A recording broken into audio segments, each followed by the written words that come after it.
Primary election night in Kansas and Missouri. Big races on the ballot, big issues on the ballot. Yeah, we continue our team coverage tonight as the results are coming in, and the Associated Press has just said, just called this race with the Kansas Constitutional Amendment 2, and the no votes have won this 62% to 38%.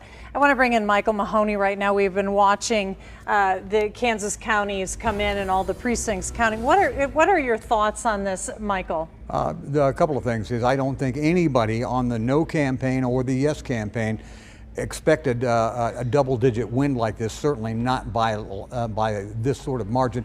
It is still early, and there are lots of counties in Kansas, especially in rural counties, that have not reported yet, so I wouldn't close the door on this story yet. But it has to be said that the determining factor, it appears to be, if the no campaign is going to prevail tonight, and that's the current leaderboard right now, the determining factor clearly was, ironically, the United States Supreme Court ruling striking down Roe versus Wade, because that happened in late June. This amendment was scheduled for some time to be on the August ballot because its supporters thought they would have a conservative Republican base of yes voters that would be the only folks turning out for an August 2nd primary on an issue like this. When Roe versus Wade went down, then there was an uptick, a big uptick in the number of Democrats and unaffiliated voters in Kansas that registered, and the only way that you can attribute that is the fact that they looked at what happened on Roe versus Wade in that Mississippi case in late June. Now, there was one poll that was released several weeks ago in this, and it was indicating that the yes vote was ahead by less than 5 points.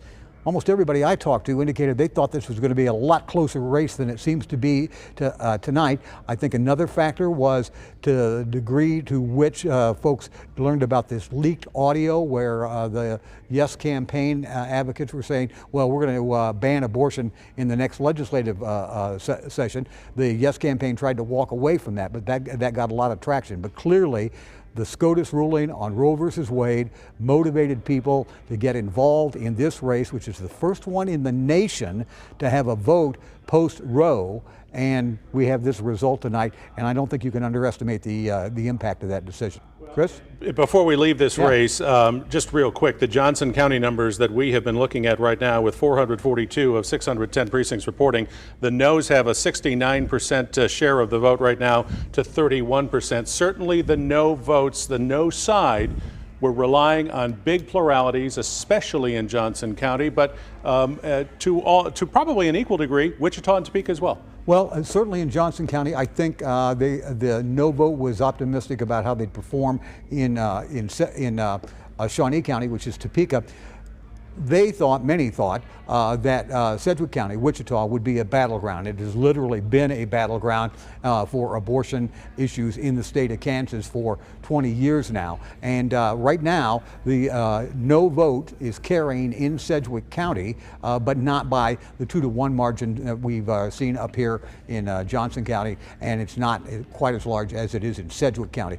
And it's rolling up no victories in Douglas County, that's the University of Kansas in Lawrence, and in some other counties around the state of Kansas where they have cities or small or medium-sized towns where there are more unaffiliated voters. Probably not a lot of Democrats there, but again, I keep going back to the fact that the SCOTUS decision galvanized people to get involved in this, and that was a wild card that the value of both amendments could not foresee.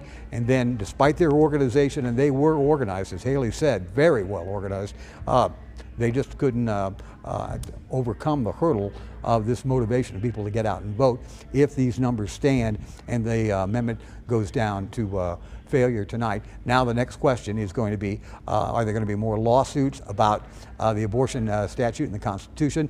Is there going to be abortion bills filed in the Kansas legislature in January? I guarantee they will be. But this is a big surprise tonight. And I also know, and Laura and Chris, you know this as well, the eyes of the political nation, the political community, have been watching this vote. There were correspondents and reporters parachuting into Kansas and Kansas City for the last 10 days to take the temperature of everything here. And nobody that I saw in any of those reports saw this coming either.